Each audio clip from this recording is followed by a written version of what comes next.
Hello बच्चों, तो लेकर आए हैं डिफरेंशियबिलिटी का लेक्चर नंबर 06 और लेक्चर नंबर 05 में हमने एक्सरसाइज 5.3 को बहुत आसान तरीके से सारे क्वेश्चन को सॉल्व करने का कोशिश किए थे।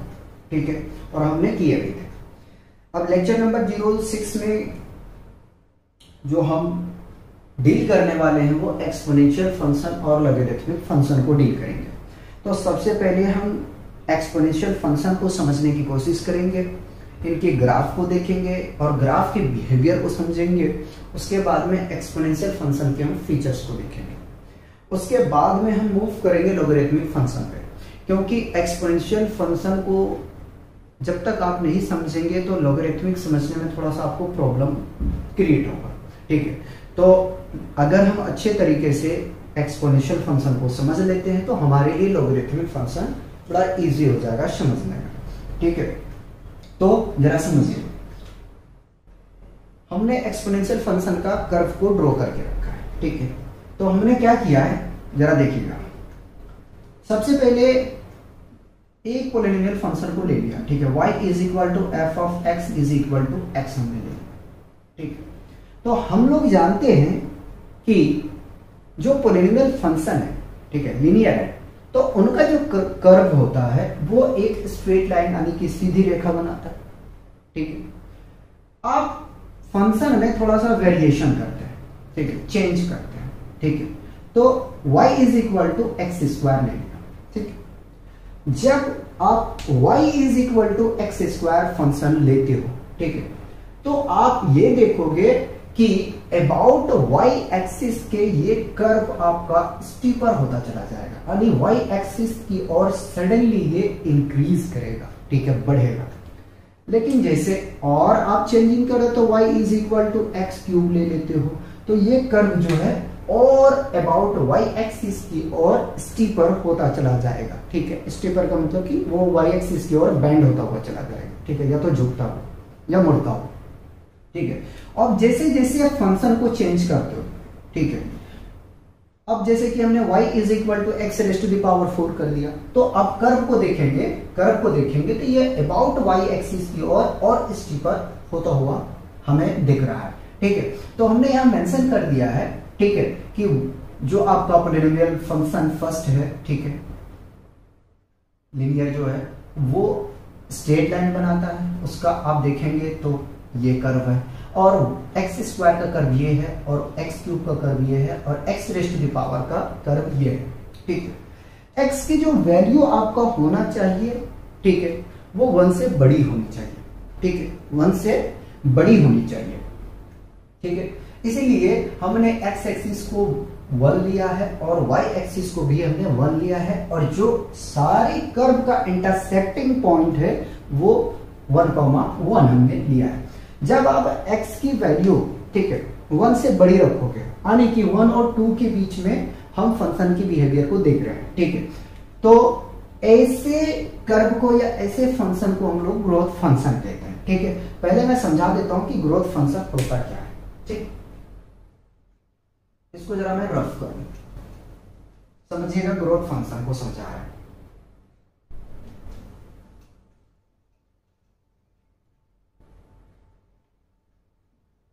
इस कर्व की बिहेवियर को आपको दिखा दें जरा सा। ठीक है, कितना y एक्सिस में चेंज होता है अगर हम x एक्सिस में चेंज करते हैं, या तो x के फंक्शन में हम जब चेंज करेंगे तो y के फंक्शन में कितना चेंज आएगा। ठीक है, ग्रोथ फंक्शन समझाते हैं आपको। ग्रोथ फंक्शन, ठीक है, यहां पे हम फंक्शन ले रहे हैं y is equal to F of x is equal to x. ठीक है, या तो f ऑफ x को हटा दो, हम डायरेक्ट x लेके चलते हैं। ठीक है, x जरा सा देखिएगा, x की वैल्यू में हम चेंजिंग, यहां जो चेंज करेंगे वो चीज मैं दिखाऊंगा आपको। ठीक है, और y जो यहां मिलेगा वो हम यहां पे शो करेंगे, क्या वैल्यूज आपको मिलने वाला है। तो x की वैल्यू 1 से ग्रेटर होना चाहिए। हम 2 पे चेक कर लेते हैं, 3 पे चेक करें, 4 पे चेक करें, कोई प्रॉब्लम नहीं है। ठीक है, जब मैं x को 2 रखा, ठीक है, यानी x की वैल्यू 2 पुट कर दिया, इस तरीके से इजी तरीके से समझो। ठीक है, जब x की वैल्यू हमने 2 पुट किया तो y हमें क्या मिला, 2 मिला। जरा सा देखना। ठीक है, जब x y is equal to x square हमारे पास फंक्शन है, ठीक है। तो आप यहाँ पे जब वैल्यूज रखोगे आप, ठीक है, तो 2 का स्क्वायर कर दोगे आप, 2 का स्क्वायर करोगे, या तो इसमें यहाँ रहने दो, सेम वैल्यू लेके चल रहे हैं इसमें भी 2, ठीक है। तो y आपको क्या मिलेगा, जैसे आप x के प्लेस पे यहाँ करके दिखा देता हूँ, 2 रख दिया आपने x के प्लेस पे, ठीक है। तो 2 का स्क्वायर क्या मिलेगा आपको, 4 मिलेगा, ठीक है। और देखो जरा सा, y is equal to x cube function है, ठीक है।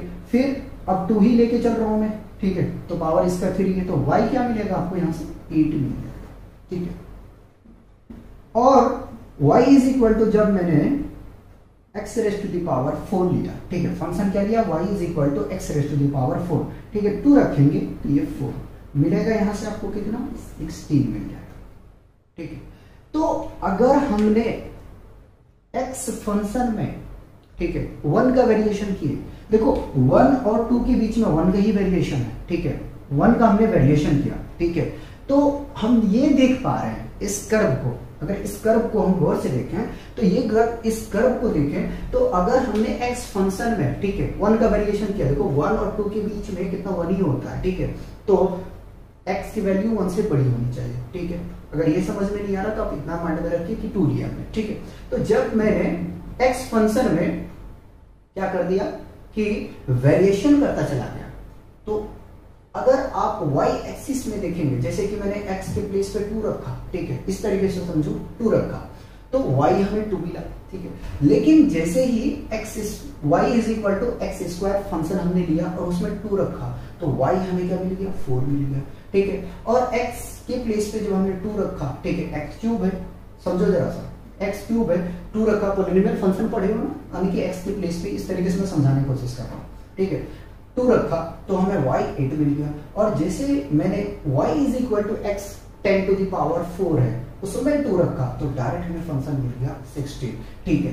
तो इस कर्व को हम लोग कहते हैं ग्रोथ फंक्शन, ठीक है, कि ग्रोथ हो रहा है। देखो जब हमने x के प्लेस पे 2 रखा, जब हमारे पास लीनियर था उस केस में हमें y 2 मिला, ठीक है। अब देखेंगे तो कंटिन्यू अबाउट y एक्सिस के इस कर्व में ग्रोथ हो रहा है, ठीक है, इंक्रीमेंट हो रहा है, इंक्रीज हो रहा है, ठीक है। अब एक बात सोचो, ग्रोथ फंक्शन, ठीक है, जरा सा देखो, अगर हमने y is equal to f of n x is equal to x raise to the power n, ठीक है कुछ नहीं है, इसी चीज को हमने क्या किया, जनरल टर्म में लिखा है, ठीक है। तो ऐसे फंक्शन को क्या कहते हैं, ग्रोथ फंक्शन कहते हैं। This function is known as, लिख देता हूं, नोन एज ग्रोथ फंक्शन,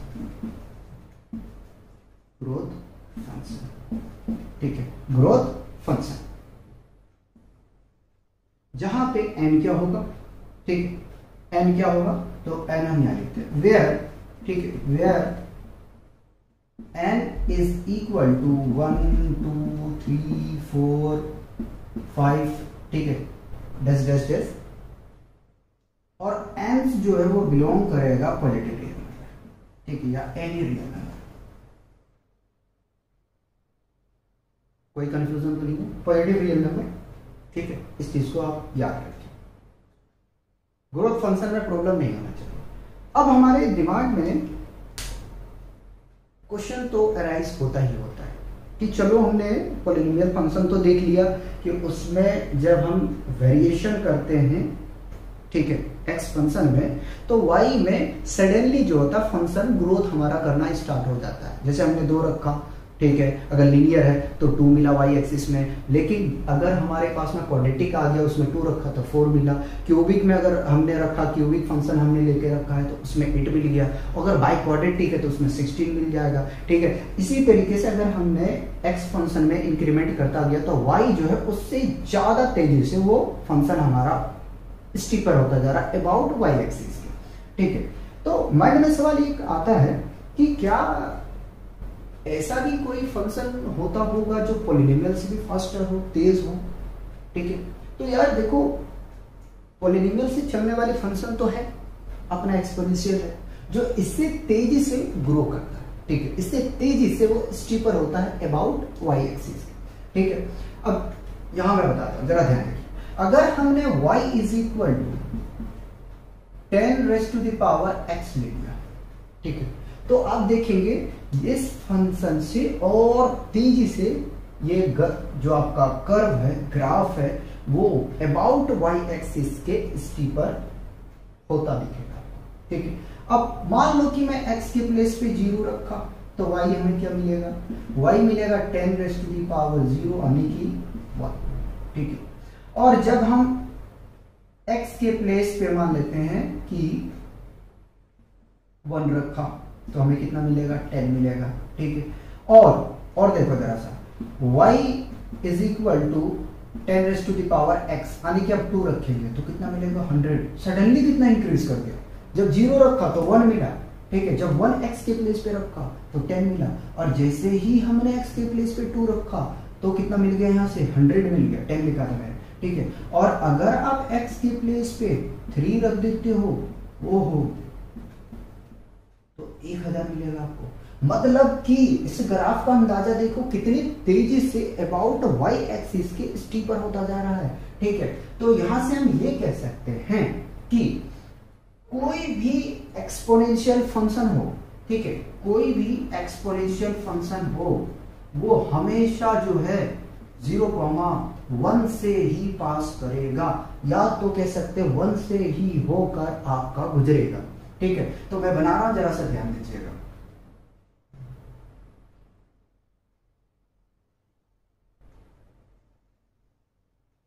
ठीक है, ये किसका कर्व है, तो ये है आपका y is equal to 10 raise to the power x, ठीक है। लेकिन एक बात आपको ध्यान में रखना है कि कभी भी एक्सपोनेंशियल फंक्शन, ठीक है, नोट हो गया होगा, इसको मैं रफ कर दूंगा, फिर बताता हूं,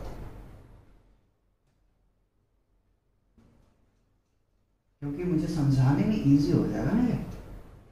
अभी मुझे बहुत कुछ समझाना है, ये सब सारी जगह साफ कर।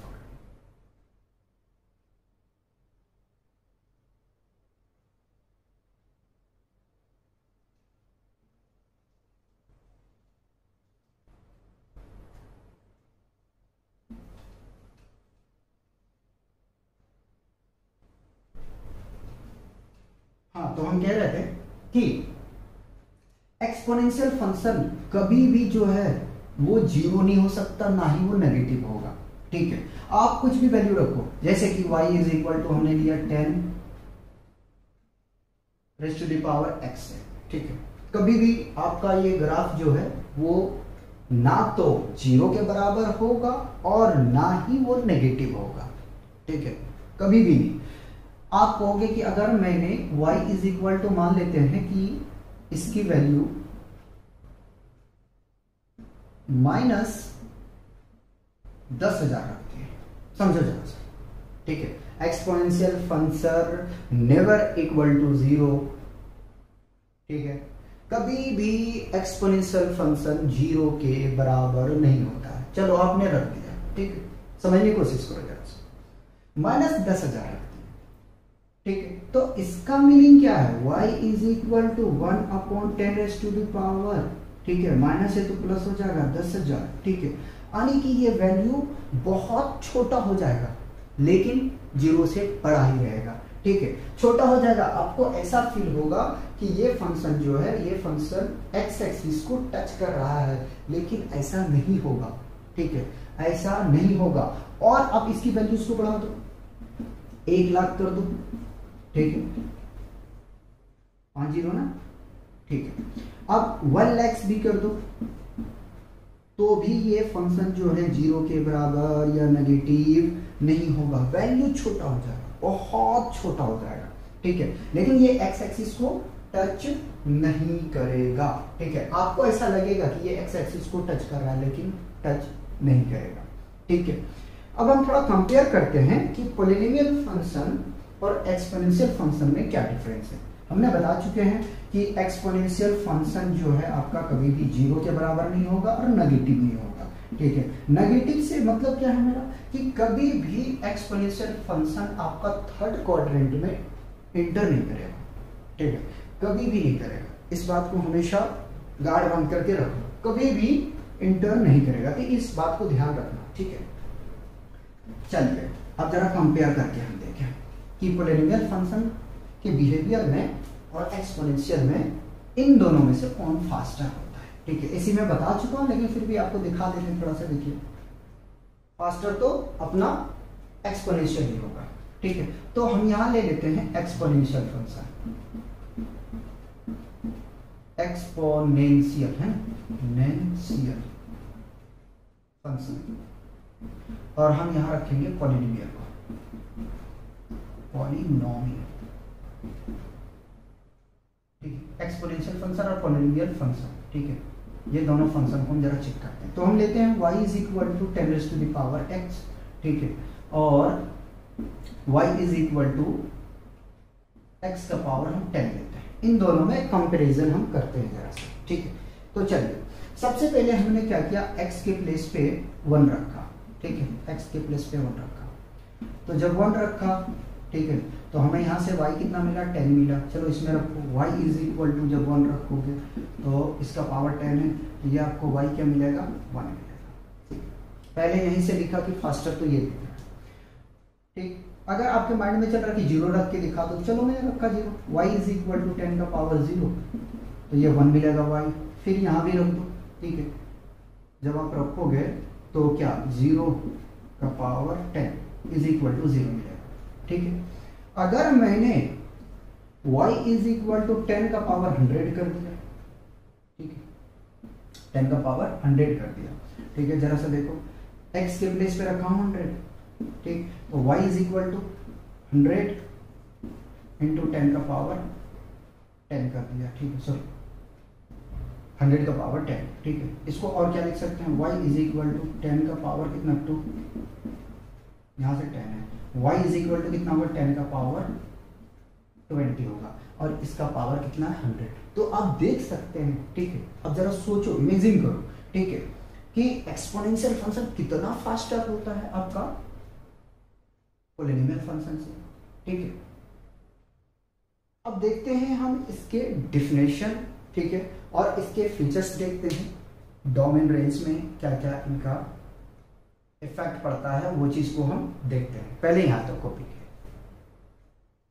बच्चों, अब डिफिनेशन देखते हैं एक्सपोनेंशियल फंक्शन के, ठीक है, और फीचर्स हमने कॉपी कर रखा है। देखिए डिफिनेशन क्या कहता है, the exponential function with positive base be greater than 1 if the function y is equal to f of x is equal to b 10 to the power x, ठीक है। एक्सपोनेंशियल फंक्शन, ठीक है, एक्सपोनेंशियल फंक्शन का base हमेशा जो है 1 से greater होना चाहिए, बड़ा होना चाहिए, ठीक है। अगर आप ऐसा कर लेते हो, जरा सा समझो, मैं इस डिफिनेशन को समझा रहा हूं, अपने पास देखिए जगह बहुत कम है समझाने के लिए, मैं यहां समझाता हूं, जरा देखिए।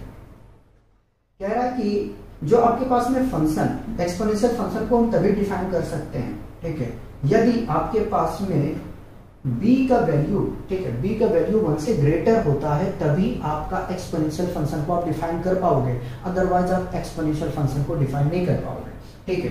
तो b जो होना चाहिए वो 1 से बड़ा होना चाहिए। अगर सपोज दैट मैंने ले लिया कि 2 ले लिया, ठीक है, 2 ले लिया मैंने, ठीक, 2 ले लिया मैंने बेस में, ठीक है। तो देखो आप जो b का वैल्यू है, क्या ये 1 से बड़ा है या छोटा है। लेकिन अगर आपने 0.5 ले लिया या 0.6 ले लिया, ठीक है, तो ये तो सबसे पहले एक्सपोनेंशियल फंक्शन है ही नहीं, क्योंकि एक्सपोनेंशियल फंक्शन हम तभी डिफाइन कर सकते हैं यदि हमारे पास में b का जो वैल्यूज है अगर वो 1 से बड़ा है, तभी हम एक्सपोनेंशियल फंक्शन को डिफाइन कर पाएंगे, अदरवाइज नहीं कर पाएंगे। तो डिफिनेशन में क्या कह रहा है कि जो एक्सपोनेंशियल फंक्शन का पॉजिटिव बेस है, ठीक है, अच्छा पॉजिटिव भी होना चाहिए, नेगेटिव नहीं लेना आपको, ठीक है, पॉजिटिव बेस है, ठीक है, वो b से जो b का वैल्यूज होगा आपका, यानी बेस का जो वैल्यूज होगा वो ऑलवेज ग्रेटर देन 1 होना चाहिए, ठीक है, ना कि आप उसको डेसिमल में ले सकते, ना कि आप कोई नेगेटिव लोगे। अगर नेगेटिव लोगे तो वो एक्सपोनेंशियल फंक्शन फिर आपका डिफाइन नहीं होगा, ठीक है। अब देखिए, चाहे मैं x की वैल्यू कुछ हो सकता है, ठीक है, x की वैल्यू आप कुछ ले लो, 0.1 ले लो, 0.5 ले लो, 0.6 ले लो, ठीक है, लेकिन जरा सा सोचो ठीक है, हमें पावर से मतलब नहीं, उसकी पॉइंट को क्या करेंगे हम रिमूव कर देंगे, ठीक है, हम उसको फ्रैक्शन में बना देंगे अगर मान लो कि डेसिमल है तो, लेकिन इसका बेस जो है वो 1 से बड़ा होना चाहिए, छोटा नहीं होना चाहिए। अदरवाइज अगर छोटा होता है तो हम उससे एक्सपोनेंशियल फंक्शन के टर्म में डिफाइन नहीं कर सकते या एक्सपोनेंशियल फंक्शन को डिफाइन नहीं कर पाएंगे।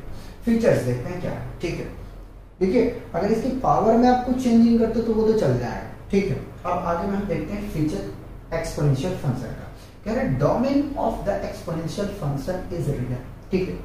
एक्सपोनेंशियल फंक्शन का जो डोमेन होगा वो रियल नंबर्स होगा, ठीक है। यहाँ नंबर्स छूटा हुआ, नंबर्स लगा, ठीक है, नंबर्स, ठीक है। जो एक्सपोनेंशियल फंक्शन का जो डोमेन होगा वो क्या होगा, रियल्स नंबर होगा, ठीक है, पॉजिटिव रियल्स नंबर होगा। जरा सा मैं दिखाऊं, देखिए जरा, ठीक है। और जो उसका रेंज है वो कुछ भी हो सकता है, ठीक है, वो हमेशा जो है रियल होगा। जैसे कि मान लेते हैं हम कोई फंक्शन ले लिया, ठीक है, हम फंक्शन ले लिया तो क्या लेते हैं 10 का पावर हम x ले लेते हैं, ठीक है। तो जो आपका 10 का पावर x है, ठीक है, उसमें अगर देखें तो आपके पास में क्या होना चाहिए कि रियल नंबर होना चाहिए, ठीक है, रियल नंबर होना चाहिए, ठीक है। ऐसा ना हो कि आप इमेजिनरी नंबर को डाल दो, ठीक है। तो x की वैल्यू अगर मान लो कि मैंने 1 ले लिया, ठीक है, ठीक, तो y हमें क्या यहाँ से मिल जाएगा 10। रेंज कुछ भी हो सकता है लेकिन जो डोमेन होगा आपका, ठीक है, एक्सपोनेंशियल फंक्शन का वो रियल्स होगा, ठीक है। लिखा range of the exponential function is all positive real numbers, ठीक है। अब जो रेंज है वो पॉजिटिव रियल नंबर होना चाहिए, ठीक है। पॉजिटिव रियल नंबर ना तो डेसिमल होना चाहिए, ठीक है, ना डेसिमल होना चाहिए, ठीक है, और ना ही तो नेगेटिव होना चाहिए, पॉजिटिव रियल नंबर होना चाहिए, ठीक है। ना तो आप इरेशनल फंक्शन को इस्तेमाल करेंगे, ठीक है। तो जो इसका रेंज होगा, जो रेंज होगा आपका एक्सपोनेंशियल फंक्शन का वो क्या होगा, ऑल पॉजिटिव रियल नंबर्स होगा, ठीक है। आगे में the point 0,1 is always on the graph, ठीक है। हमने ये देखा था ग्राफ में कि जो एक्सपोनेंशियल फंक्शन है वो हमेशा 0,1 से ही पास होगा, ठीक है। यही कह रहा है आपका डिफिनेशन कि जो पॉइंट है 0,1 वो हमेशा ग्राफ में लाई करेगा। कोई भी एक्सपोनेंशियल फंक्शन ले लो, कोई भी एक्सपोनेंशियल फंक्शन ले लो, वो 0,1 से ही पास करेगा, ठीक है। आगे हम चलते हैं, देखा for every large negative value of x, ठीक है, the exponential function is very close to 0। मैंने पहले बताया आपको कि अगर आपने बहुत बड़ा नेगेटिव नंबर ले लिया, ठीक है, आपने बहुत बड़ा नेगेटिव नंबर ले लिए हो तो वो लगभग 0 के क्लोजेस्ट में चला जाएगा, लेकिन कभी भी 0 के बराबर नहीं होगा और ना ही वो नेगेटिव होगा, यानी कि थर्ड क्वाड्रेंट में एंटर नहीं करेगा, ठीक है। तो ये हमारा क्या कह रहा है, ये हमारा कह रहा है डेफिनेशन 4 कि अगर आपने बहुत नेगेटिव का बड़ा वैल्यूज ले लिया तो वो 0 के अप्रॉक्स में चला जाएगा, लेकिन एग्जैक्ट 0 नहीं होगा, ना ही नेगेटिव होगा। अब हम आगे में मूव करते हैं पॉइंट नंबर 5 की तरफ, ठीक है। पॉइंट नंबर 5 हमसे कहता है exponential function is ever increasing, ठीक है। हमने देखा कि जो हमारा एक्सपोनेंशियल फंक्शन है वो हमेशा इंक्रीज ही करता है, ठीक है। कभी आपने नहीं होगा कि डिक्रीज हुआ होगा, ठीक है। तो एक्सपोनेंशियल फंक्शन आपका इंक्रीज करता है और जैसे जैसे हम मूव करेंगे लेफ्ट टू राइट, ठीक है। देखो सबसे पहले अगर याद नहीं है तो जरा सा समझो, यहां समझाता हूं, जरा समझो। हमने लिया था सबसे पहले y is equal to F of x, ठीक। एक्सपोनेंशियल फंक्शन के वैल्यूज हमने मान लो कि 1 रखा था, ठीक है, 1 और 2 के बीच में 2 लिया था, तो हमें क्या मिला था, 2 मिला था, ठीक है। और जैसे जैसे हमने फंक्शन को चेंज किए थे x², ठीक है, यानी कि मूव करने लगे थे फंक्शन के हम किधर, राइट की तरफ, ठीक है। तो फंक्शन जो था हमारा वो बिल्कुल इंक्रीज होता जा रहा था, ठीक है। अब ग्राफ जो देखेंगे वो क्या है आपका कि y एक्सिस के अबाउट स्टीपर होता हुआ जा रहा था। तो वही कह रहा है कि जो एक्सपोनेंशियल फंक्शन है, ठीक है, वो एवर इंक्रीजिंग फंक्शन है, ठीक है, यानी कि ग्रोथ फंक्शन है, ठीक। जब हम मूव करते हैं लेफ्ट टू राइट,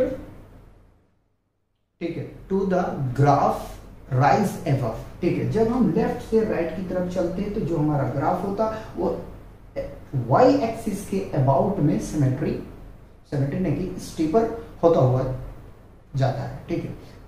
नहीं समझ पा रहे, ऐसे समझो, ऐसे समझो, ठीक है। अगर आपने ग्राफ इस तरीके से पढ़ा कि y इज इक्वल टू, जब मैं एक्स स्क्वायर लिया, ठीक है, आने की अब मूव कर रहे हो, ठीक है, लेफ्ट से राइट की तरफ, लेफ्ट से राइट की तरफ, तो जो कर्व है आपका, ठीक है, वो सडनली इंक्रीज हो रहा है। ये किसका ग्राफ? एक्स स्क्वायर, ठीक है। और आप मूव किए और मूव किए तो आप ये ग्राफ अगर देखें तो ये ग्राफ है आपका एक्स क्यूब, ठीक है।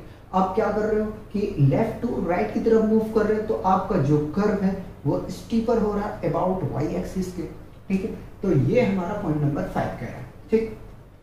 अब आगे में चलते हैं। देखिए क्लास 12 में इतना बहुत है, ठीक है, क्लास 12 के लिए इतना काफी है, इतना पॉइंट को ऑब्जर्वेशन याद रखना। लेकिन आप कहेंगे कि क्या जरूरत है इन चीजों को याद करने की, ठीक है।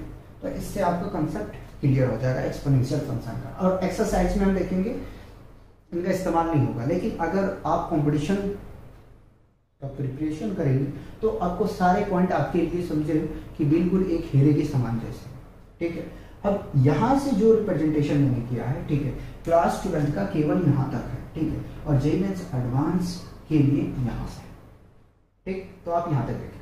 देखो अगर आपको कहीं मिल जाता है कि बेस में 10 रहता है, इफ बी है, मैं लिखता हूं if base is equal to b, या तो हम 10 लिखते हैं 10, तो ऐसे एक्सपोनेंशियल फंक्शन को हम कॉमन एक्सपोनेंशियल फंक्शन कहते हैं।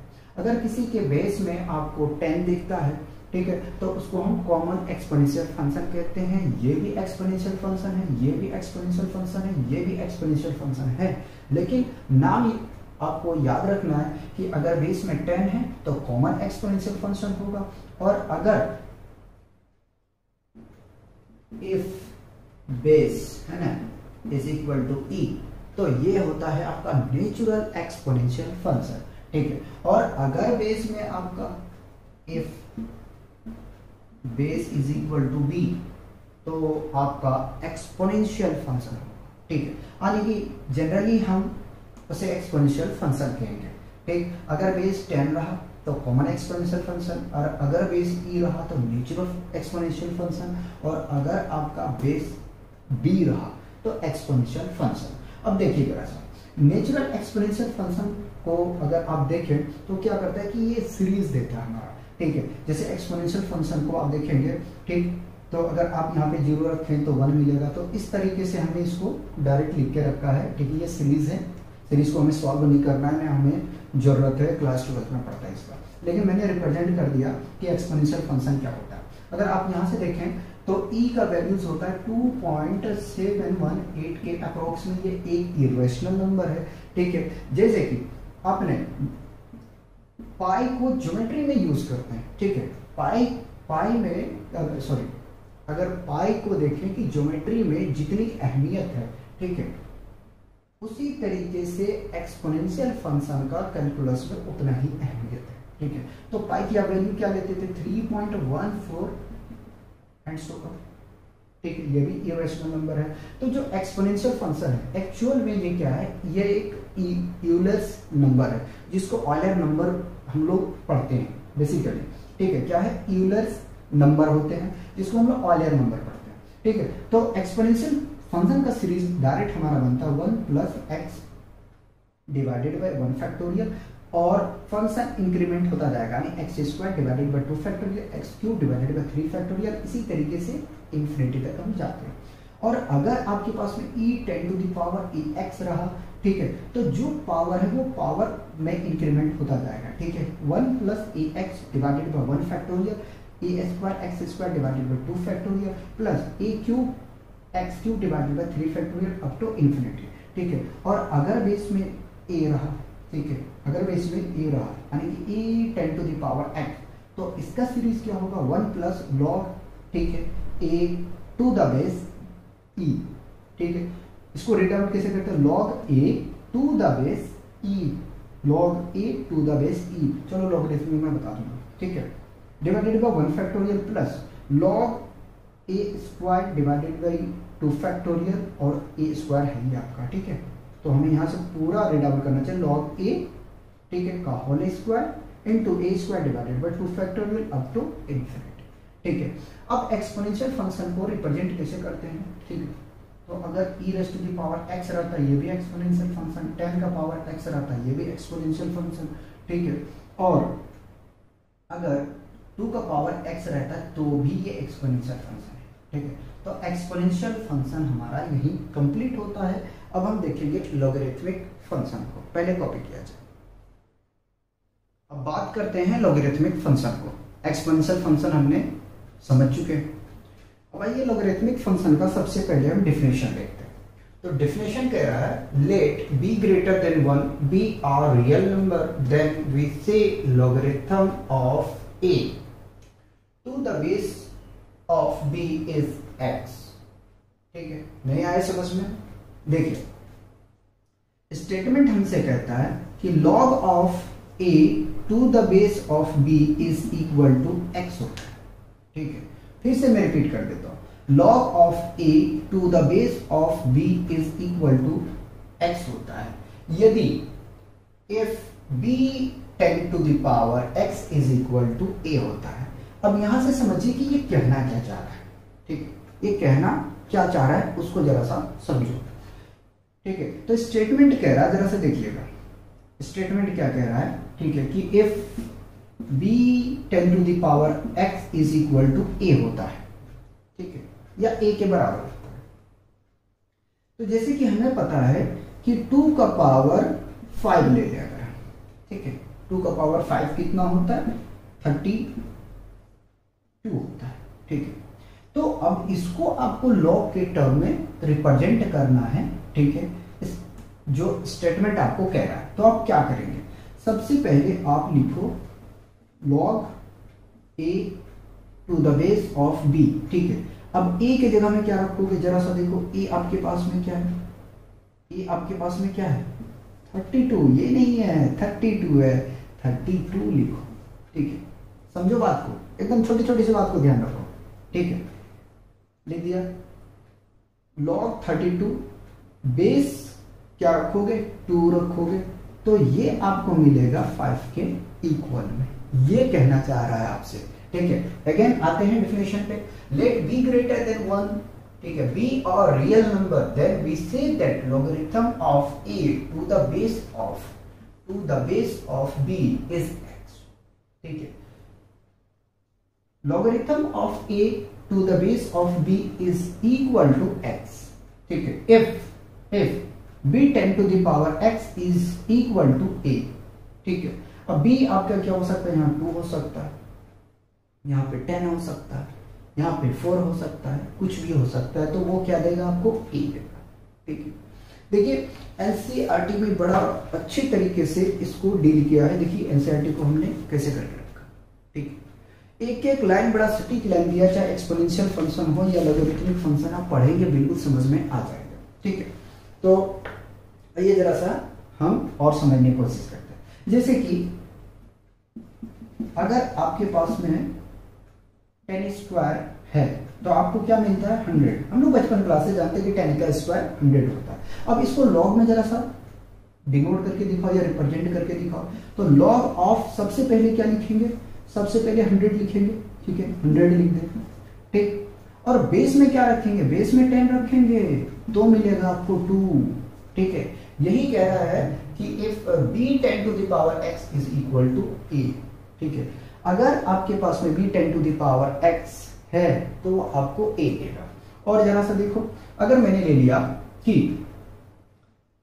5 का square, sorry 5 10 to the power 4 ले लिया, सॉरी, तो कितना मिलता है हमें 625, ठीक है। अरे भैया 5 का अगर पावर आपने 4 कर दी तो वो 600 के बराबर होता है, ठीक है। अब इसको लॉग में जरा सा रिप्रेजेंट करो, तो लॉग में इसको कैसे लिखोगे, लिखोगे लॉग 625, है ना, 625 बेस में क्या रखोगे 5 रखोगे तो बराबर किसका आएगा 4 के, ठीक है, बराबर किसका आएगा 4 का आएगा, ठीक है।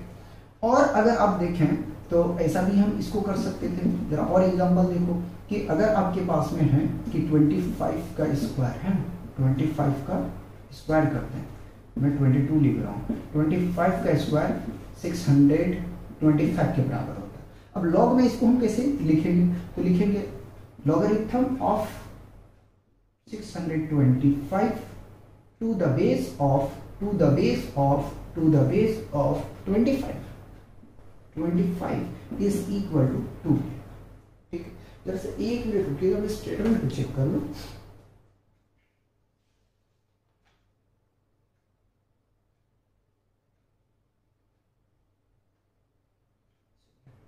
ठीक, अब आगे में चलते हैं और समझाते हैं। समझो जरा सा, अगर आपने लिखा 10 का पावर 3 तो कितना मिलेगा, 1000 मिलेगा।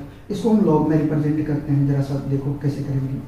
तो आप इसको लिखोगे logarithm of 1000 to the base of, ठीक है, logarithm of 1000 to the base of 10 is equal to 3 मिलेगा।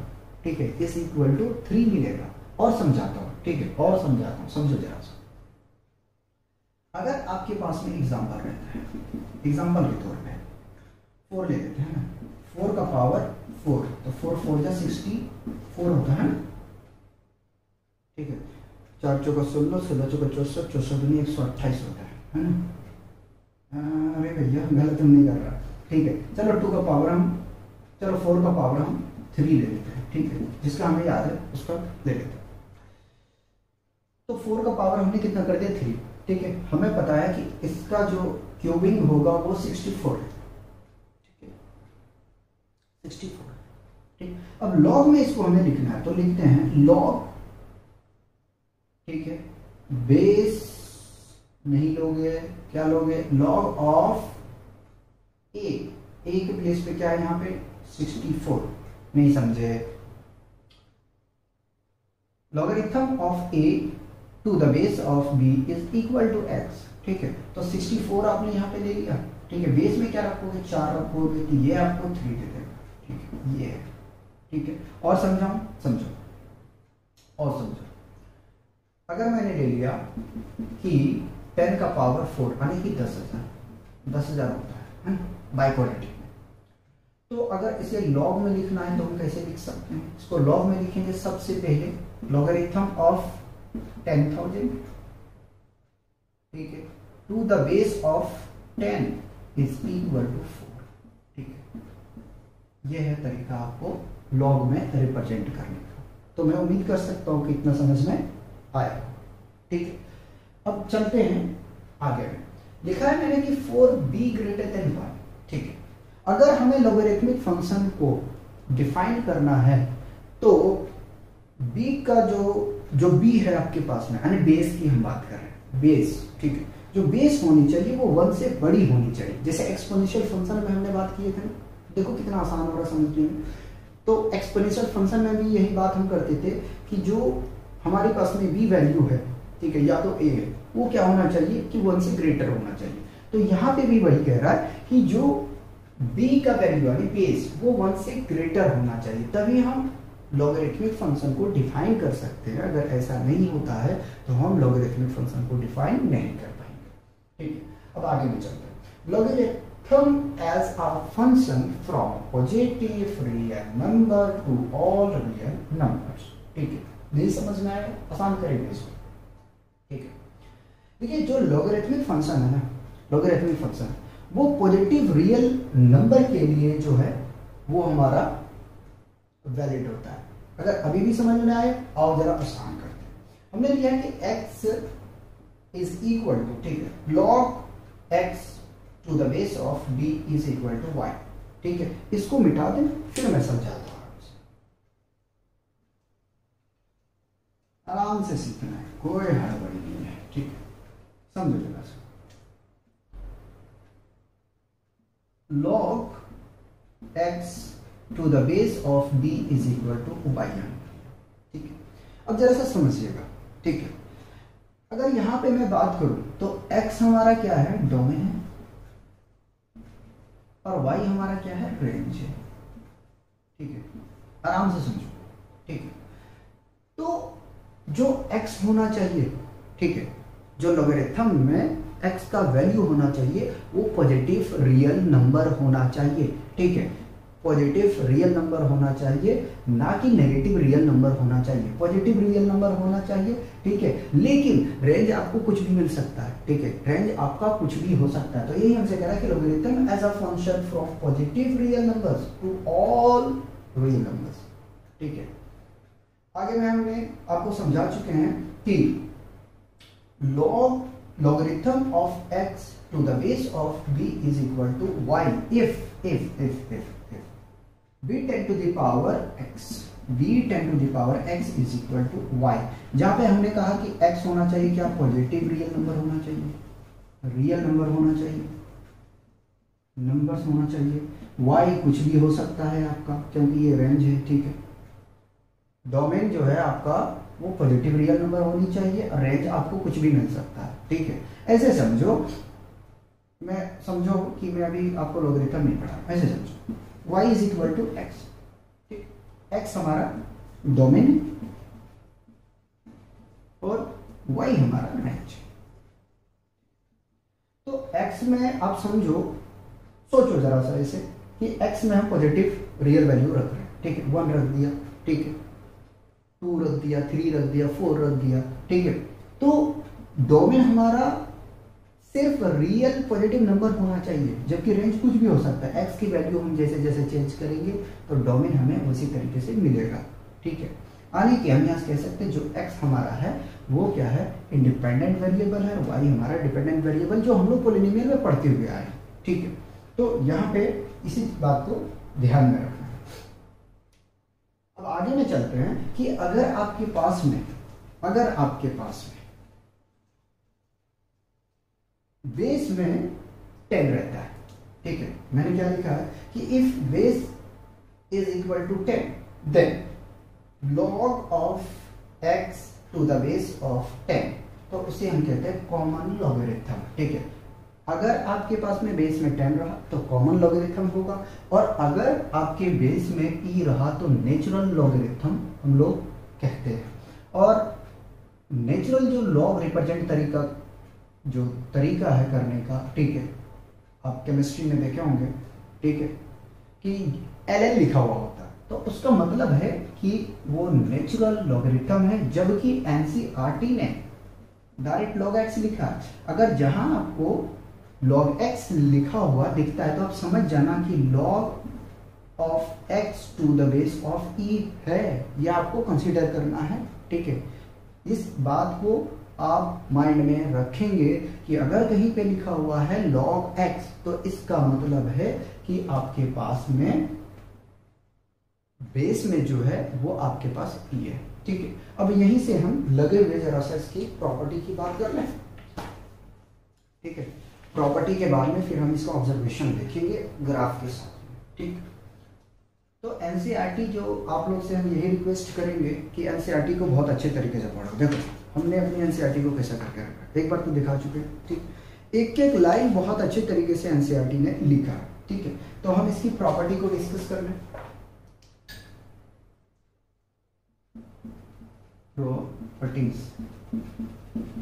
Properties of logarithm,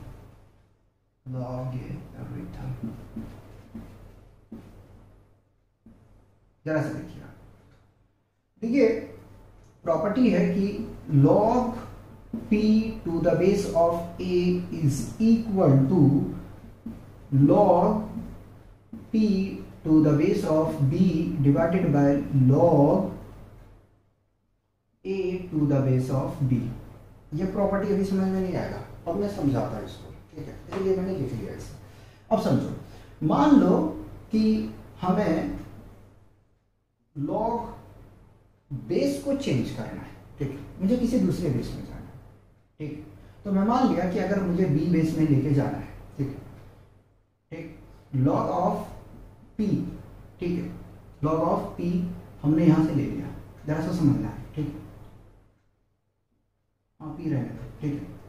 log p to the base of b में हमें कन्वर्जन करना है, तो आप क्या करोगे कि आप इन प्रॉपर्टी को यूज करोगे। कैसे करोगे वो हम बताएंगे, ठीक है। तो सबसे पहले जिस बेस में आपको जाना है, दोबारा कह रहा हूं, बड़ा कंफ्यूजन है, समझो जरा, ठीक है। जिस बेस में आपको जाना है, ठीक है, उसको क्या करेंगे कि सबसे पहले आप लिख दें log p to the base of e नहीं a,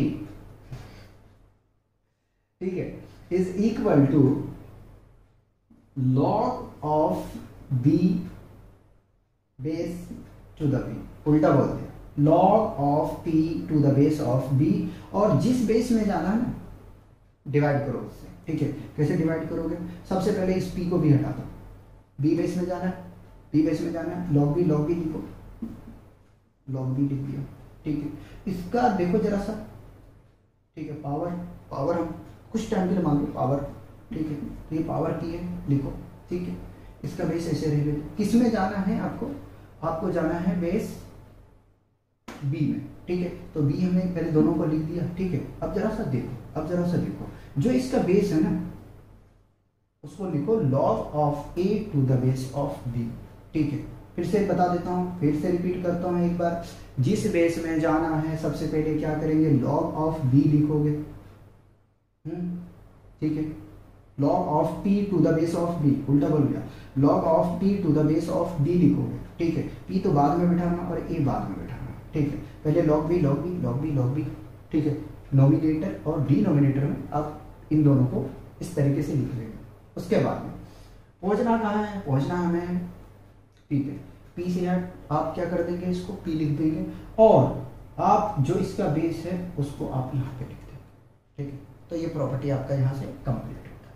सेकंड प्रॉपर्टी की तरफ चलेंगे, फर्स्ट प्रॉपर्टी था, सेकंड प्रॉपर्टी जो हम लोग छोटे क्लास से पढ़ते हुए, क्या, log of p into Q, base में क्या है आपका, तो बेस में हम लेके चले a, ठीक, कंफ्यूजन नहीं होना, एनसीईआरटी को देखना जरा सा, ठीक है। b ले लेते हैं बेस में, कोई प्रॉब्लम नहीं है, b लेके चलते हैं, आप a लेके चल लो, कोई प्रॉब्लम नहीं है, लेकिन b लेके चल रहे हैं, ठीक। तो इसे हम प्रोडक्ट में लिखेंगे कैसे, log p plus log q, ठीक है। आप कहोगे कि यार बेस तो बिल्कुल नहीं है, लिख लो भाई, लिख लो, बेस तो लिख लो, बेस होता हमने पहले कह दिया, अगर एनसीईआरटी ने रिप्रेजेंट नहीं किया तो आपको दिमाग में रखना है कि उसके बेस में बी है, तो ये सेकंड प्रॉपर्टी है, ठीक है। अब जरा सोचो इस प्रॉपर्टी को और क्या लिख सकते थे, चलो इसको रीराइट हम करेंगे बाद में, पहले आप आ जाओ थर्ड के ऊपर, ठीक है। अगर आपके पास में log, ठीक है, p raise to the power n रहा, ठीक है, टू द बेस b, तो क्या करते हैं हम, सबसे पहले पावर को लिखते हैं, क्या करते हैं, सबसे पहले पावर को लिखेंगे, तो n लिख दिया, ठीक है, log p लिखा, ठीक है, और बेस में जो आपका b वो b ही रहेगा। तो ये प्रॉपर्टी नंबर आपका 3 कंप्लीट हो गया, ठीक है। और आगे मैं आपको करवाता हूँ, ठीक है, इससे रिलेटेड थोड़ा सा और समझाता हूँ, जरा समझो, हटा दूँ इसको, समझो प्रॉपर्टी नंबर यही है, लेकिन मैं 4 दे देता हूं, जरा समझे, log of p square, base में b है, मान के चलना है, ठीक है। तो इसको हम क्या लिखेंगे, जरा सा देखिएगा, log of p plus log of p is equal to, हम क्या लिख सकते हैं, log ऑफ p, और मल्टीप्लाई कर दो यहाँ जरा से 2 से। मैंने कह रहा हूँ बार बार बेस को आपको माइंड में रखना है, ठीक है, ये आपस में बराबर होता है, ठीक है। मैंने क्या किया, खुद दिमाग लगाओ, ठीक है, दिमाग लगाओ, क्या ये दोनों आपस में बराबर नहीं है, बराबर है, ठीक। यार ऐसे सोचो कि हमारे पास में 2 है, तो 2 को हम क्या लिख सकते हैं, 1 प्लस 1 लिख सकते हैं, कोई प्रॉब्लम तो नहीं है, या आपस में दोनों बराबर है, ठीक है। तो वही तो मैंने यहाँ लॉग के टेबल में फॉलो किया है, ठीक है, कंफ्यूजन तो नहीं है। आगे में चले, एक और प्रॉपर्टी बचा है जो बहुत प्यारा और इंपॉर्टेंट है, ठीक है। कौन सा प्रॉपर्टी की मैं बात कर रहा हूँ, मैं बात कर रहा हूँ property number 5, log of x by y, ठीक है। और बेस में क्या है आपके b है, ठीक, इज इक्वल टू लिखूंगा यहाँ पे, ठीक, क्या होता है आपका log of x minus log of y। याद दिलाऊंगा आपने किस तरीके से पढ़ा है इसको, ठीक है, किस तरीके से पढ़ा है मैं याद दिलाऊंगा, ठीक है। तो ये प्रॉपर्टी हो चुके हैं आपके कंप्लीट। अब आइए जरा सा मैं याद दिलाऊं आपने कैसे पढ़ा था क्लास 9th में, क्लास 7th में, ठीक है। लेकिन यही होता है ना कि माइंड से निकल जाता है उस बार जो हम पढ़े हुए होते हैं। आपने पढ़ा था log m/n is equal to log of m minus log of n के फॉर्म में। आपने और पढ़ा था log of a raise to the power m। आपने पढ़ा था m log ऑफ a, और जबकि वहां पे बेस मेंशन नहीं था, ये पढ़ लिया। दो प्रॉपर्टी और दिखा दूं जरा सा, देखो इसको मिटाते जाता हूं क्योंकि अपने पास में जगह की कमी है। और आपने क्या पढ़ा था, आपने पढ़ा था log ऑफ, ठीक है, m into n is equal to log of m plus log of n, ठीक है, ये पढ़ा था। तो वही सारी प्रॉपर्टी को हम पढ़ रहे हैं, कोई नई प्रॉपर्टी नहीं है। पहले यहां तक कॉपी किया जाए, उसके बाद में हम इसके फीचर्स को देखते हैं और ग्राफ के बिहेवियर। आइए बच्चों अब देखते हैं ऑब्जर्वेशन ऑफ लॉग फंक्शन, ठीक है। ऑब्जर्वेशन ऑफ लॉग फंक्शन का पहला पॉइंट हमसे कहता है, ठीक है, देखो आधा हिंदी आधा इंग्लिश बोल रहा हूं, ठीक है। फर्स्ट पॉइंट हमसे ये कहता है कि log not define for non positive number. Log जो है नॉन पॉजिटिव नंबर के लिए डिफाइन नहीं होता, ठीक है। नॉन पॉजिटिव नंबर का बात हम कर रहे हैं, तो अगर हम बात करें b 10 to the power y is equal to x, ठीक है। यदि हमने 2 का पावर 0 कर दिया तो हमें क्या मिल जाएगा, 1 मिलेगा, ठीक है। यदि हमने 3 का पावर 0 कर दिया तो 1 मिलेगा। तो नॉन पॉजिटिव नंबर्स के लिए लॉगरिथमिक फंक्शन आपका डिफाइन नहीं होता है, ठीक है। अब चलते हैं सेकंड पॉइंट पे। सेकंड पॉइंट हमसे कहता है कि point is 1,0 always the graph, ठीक है। क्या कह रहा है, ऑलवेज द ग्राफ, ठीक है। समझने की कोशिश करें। एक्सपोनेंशियल फंक्शन में जरा सा आओ, इसी पॉइंट को एक्सपोनेंशियल फंक्शन कैसे डिफाइन किया था कि point is 0,1 always the graph, ठीक है। हम कह सकते हैं कि जब हम लेफ्ट टू राइट मूव करते थे तो हमारा ग्राफ अबाउट y एक्सिस के स्टीपर हो जाता था, मुड़ जाता था, ठीक है। तो यहां पे भी वही कह रहा है कि पॉइंट 1,0 ऑलवेज द ग्राफ, यानी कि कोई भी लॉगरिथमिक फंक्शन अगर आपके पास में है तो 1,0 से होकर जाएगी, ठीक है। और जैसे जैसे आप x एक्सिस के अबाउट मूव करेंगे तो आपका ग्राफ जो है वो इंक्रीज होगा, ठीक है। नहीं आए समझ में, जरा देखो।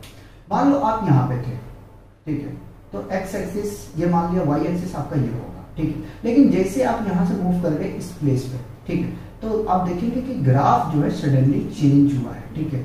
x एक्सिस और y एक्सिस दोनों में, ठीक है। फिर से बता देता हूं, कोई भी लॉगरिथमिक फंक्शन होगा तो वो 1,0 से होकर पास होगी, और जैसे जैसे हम, ठीक है, एक्स एक्सिस के अबाउट में मूव करते हैं तो जो हमारा ग्राफ होता है वो राइज होता है, ठीक है, इंक्रीज होता है। चलते हैं नेक्स्ट पॉइंट पे। लिखा range is all real numbers, ठीक है। लॉगरिथमिक फंक्शन में जो आपका रेंज होगा, ठीक है, वो सारे रियल नंबर्स होंगे, ठीक है। कंफ्यूजन नहीं होनी चाहिए। अब पहुंचते हैं पॉइंट नंबर 4 पे, ठीक है। पॉइंट नंबर 4, आधा हिंदी आधा इंग्लिश, ठीक है। Log function is ever increasing. जैसे कि आपने एक्सपोनेंशियल में मैंने आपको बताया कि एक्सपोनेंशियल फंक्शन जो होता है वो इंक्रीज करता है, ग्रोथ फंक्शन होता है, ठीक है। हमेशा वो अबाउट वाई एक्सिस के इंक्रीज करता है, ठीक है। अब इसमें भी सेम है, ठीक है, कोई फर्क नहीं है। इसीलिए हम लोग पहले जो है एक्सपोनेंशियल फंक्शन को पढ़ाते ताकि बच्चों को बहुत आसानी से समझ में आ जाए। जरा समझो, log function is ever increasing. Log function जो है वो हमेशा बढ़ता है, ठीक है, हमेशा इंक्रीज करता है। आगे में चले, देखा for x very near to 0, ठीक है, x very near to zero. जिस तरीके से हमने एक्सपोनेंशियल फंक्शन में देखा था, क्या देखा था कि कोई भी एक्सपोनेंशियल फंक्शन, ठीक है, यदि वो एक्सपोनेंशियल फंक्शन है तो वो कभी भी जीरो नहीं होगा और नेगेटिव नहीं होगा। नेगेटिव का मतलब है कि थर्ड क्वाड्रेंट में नहीं जाएगा, ठीक है, जीरो से बड़ा ही होगा, छोटा हो जाएगा, ठीक है। तो ये पॉइंट हमसे ये कह रहा है कि जो आपका लॉगरिथमिक फंक्शन है, ठीक है, लॉगरिथमिक फंक्शन है, ठीक है, वो नियर जीरो के हो सकता है लेकिन एग्जैक्ट जीरो नहीं होगा। ये आप देखेंगे कि वाई एक्सिस के अबाउट में ऐसा लगेगा कि वाई एक्सिस को टच कर रहा है, लेकिन वास्तव में ऐसा नहीं होगा, ठीक है, थोड़ा सा माइनर सा डिफरेंस रहेगा, ठीक है। तो यही पॉइंट कह रहा है कि for x very near to zero, x की जो वैल्यू है वो जीरो के करीब होंगे, एग्जैक्ट जीरो नहीं होंगे, ठीक है। आगे चलें, लिखा है y is equal to e raise to the power x and y is equal to log x to the base of e, mirror image of each reflected in the line y equal to x। इस graph को देखो, ठीक है, exponential function और logarithmic function मैं change करके रखना, ठीक है, इसको इसी को समझा रहा हूं पॉइंट 6 को। एक्सपोनेंशियल फंक्शन और लॉगरिथमिक फंक्शन एक दूसरे के मिरर इमेज होते हैं, ठीक है। अब जरा सा सोचो, ठीक है, ये आपके पास में एक्सपोनेंशियल फंक्शन है, किससे पास हो रहा है, 0,1 से पास हो रहा। ये आपका लॉगरिथमिक फंक्शन है, किससे पास हो रहा, 1,0 से पास हो रहा, और हमेशा पास होगा ये दोनों। तो अगर एक्सपोनेंशियल फंक्शन और लॉगरिथमिक फंक्शन को देखोगे तो एक दूसरे के ये मिरर इमेज होता है, और ये हमें दिख रहा है रिफ्लेक्टर के फॉर्म में इन दोनों को। देखो जरा सा, ये एक्सपोनेंशियल फंक्शन है, ये इनका रिफ्लेक्शन लॉगरिथमिक फंक्शन है, या तो आप कह सकते हैं कि ये आपके पास में लॉगरिथमिक फंक्शन है और इसका रिफ्लेक्टर क्या है, ये, यानी कि जो रिफ्लेक्टेड इमेज है ये हमारा आता है एक्सपोनेंशियल फंक्शन का। हमारे पास में एग्जांपल क्वेश्चन है 29, उसको कवर करते हैं। देखिए, मिटा दी इसको।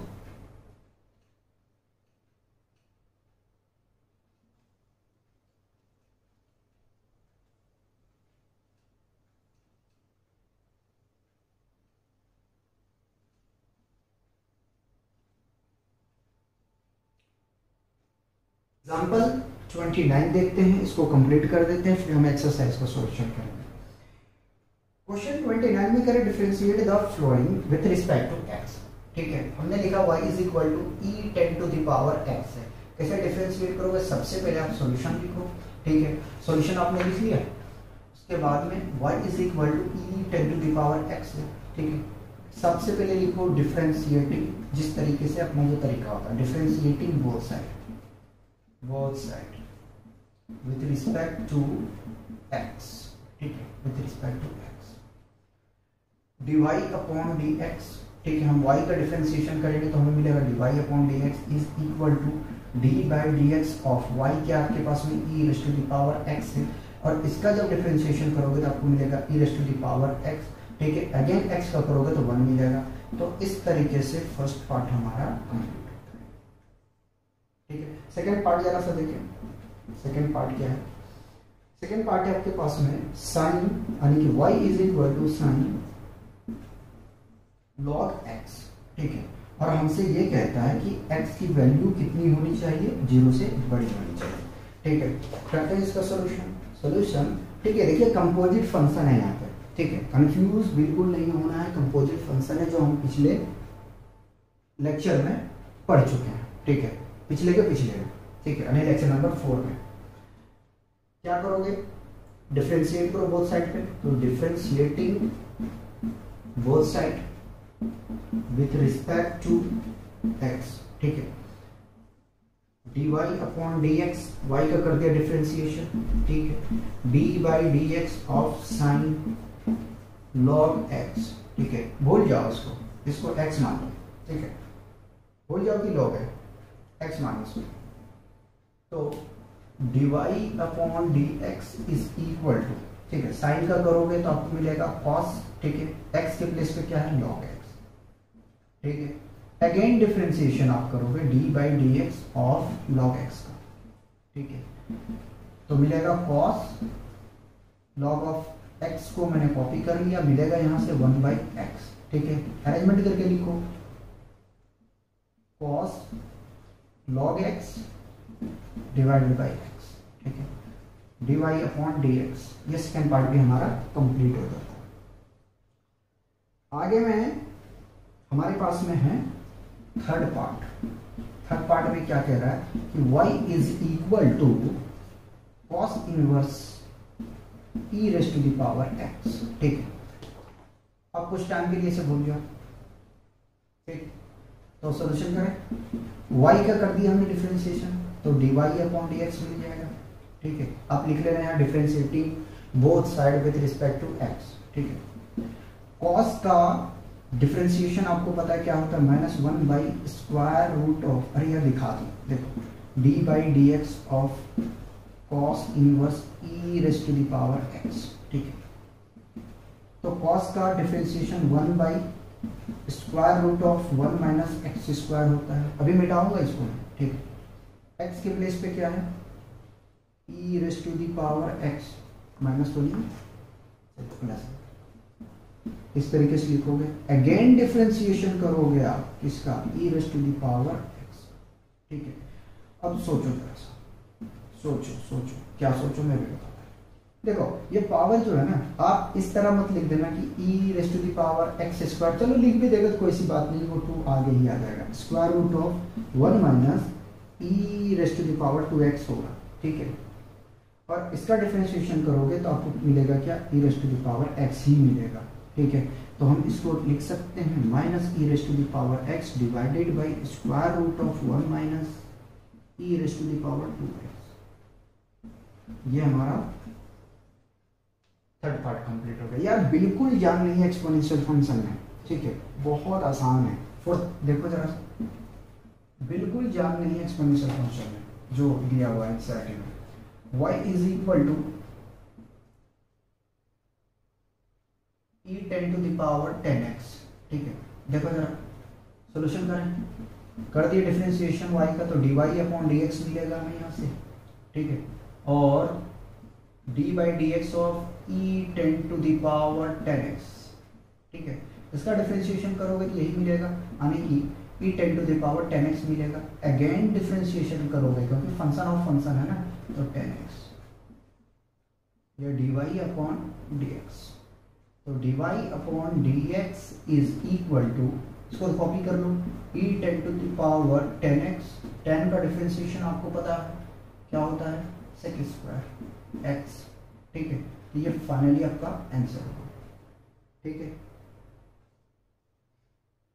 अच्छा इसको, अच्छा cos था बच्चों, चलो मैं इसका कर दिया, एक और कर देता हूँ। cos था यहाँ पे। ठीक है, चलो आप ये एक्स्ट्रा समझ लो, ये एक्स्ट्रा समझ लो। मैं आपको करवा देता हूँ फोर्थ पार्ट। अब क्या मिटाऊंगा उसको, y is equal to e10 to the power cos x। ठीक, जरा समझो। तो इसका डिफरेंशिएशन करोगे तो मिलेगा यहाँ से d/dy upon dx is equal to d/dx of e10 to the power cos x। ठीक है, इसका डिफरेंशिएशन करोगे तो मिलेगा e10 to the power cos x, और cos का डिफरेंशिएशन करोगे तो आपको मिलेगा इंटू -sin x। मैं डायरेक्ट कर दिया। ठीक है, क्योंकि यहाँ शो कर चुका हूँ। तो यहाँ से फाइनली आपको क्या मिल जाएगा, -sin x e10 to the power cos x। ठीक है, देखो यार कितनी आसान है, 30 सेकंड भी नहीं लगेगा एक्सपोनेंशियल फंक्शन को आपको सॉल्व करने में। लेकिन इससे एक चीज हम एनालिसिस कर सकते हैं कि अगर आपका फंक्शन ऑफ फंक्शन यानी कंपोजिट फंक्शन क्लियर है, ठीक है, तो आपको प्रॉब्लम नहीं आएगा। चेन रूल क्लियर है तो आपको डिफरेंशिएशन में प्रॉब्लम नहीं आएगा। क्वेश्चन खुद देख लो और आप सोचो कि अगर आपका कंपोजिट फंक्शन और चेन रूल ये दोनों क्लियर है तो कोई प्रॉब्लम नहीं आएगा। ठीक है, कॉपी किया जाए।